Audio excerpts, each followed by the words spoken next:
क्या कर रहे थे आप? वंदे मातरम का नारा लगाकर लोग जेल गए, लाठियां पड़ी उनको। मैं आपके माध्यम से इस सरकार से पूछना चाहता हूं, आरएसएस के 4 लोगों का नाम बताओ जो वंदे मातरम नारा लगा के जेल गए, उनका नाम बताओ आप। 4 लोगों का नाम बताओ आप, अपने 4 पुरखों का नाम आप बताओ। आप नहीं बता सकते क्योंकि आजादी के आंदोलन में आपका कोई इतिहास नहीं, आजादी के आंदोलन में आपका कोई इतिहास नहीं, यही आपकी कुंठा है।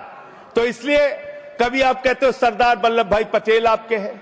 अरे भैया, सरदार वल्लभ भाई पटेल ने आरएसएस के ऊपर बैन लगाया था, यह रिकॉर्डेड हिस्ट्री है। और जब 18 महीने जेल में रखा गया आरएसएस के लोगों को राष्ट्रपिता महात्मा गांधी की हत्या के अपराध में, जब उनको छोड़ा गया, बैन हटाया गया, तो उसमें शर्त लगाई कि आप राष्ट्रीय ध्वज को मानेंगे, यानी कि आप तिरंगे झंडे को भी नहीं मानते थे।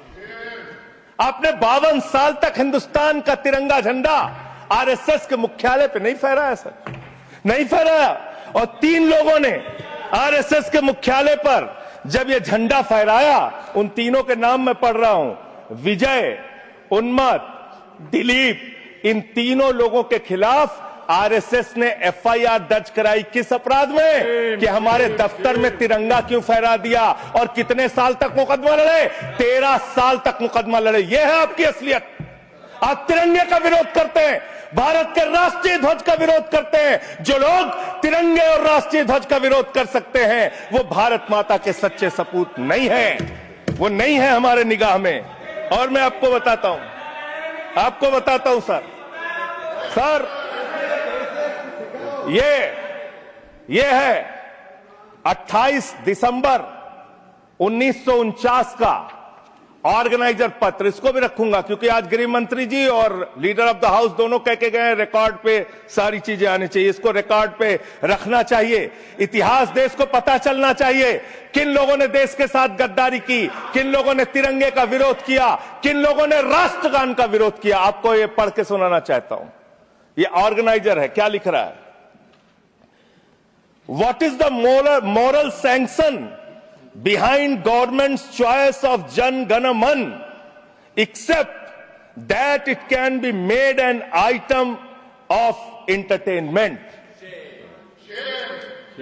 आप राष्ट्रगान का विरोध कर रहे हैं, आप भारत के राष्ट्रगान का विरोध कर रहे हैं। आपके मुख्य पत्र में भारत के राष्ट्रगान का विरोध लिखा गया है। इसके लिए भारत के प्रधानमंत्री को और पूरी की पूरी भारतीय जनता पार्टी को, जो अपने आप को आरएसएस को अपना आदर्श मानती है, पूरे देश से माफी मांगनी चाहिए। ये रिकॉर्ड पे लाऊंगा सर, इसको रख लीजिएगा, ये रिकॉर्ड पे रखा जाए। मान्यवर, फिर से बोल दे रहा हूं, 28 दिसंबर 1949 ऑर्गेनाइजर अखबार जो आरएसएस का मुख्य पत्र है, और इस आरएसएस के मुख्य पत्र में फिर से लिख दे रहा हूं, फिर से पढ़ दे रहा हूं क्या लिखा हुआ है। What is the moral sanction behind government's choice of Jan Gana Man? Unnecessarily it will get provoked. It can be made an item of entertainment. Please continue. ये लिखा हुआ है। Sanjay ji unnecessarily provoke. Continue.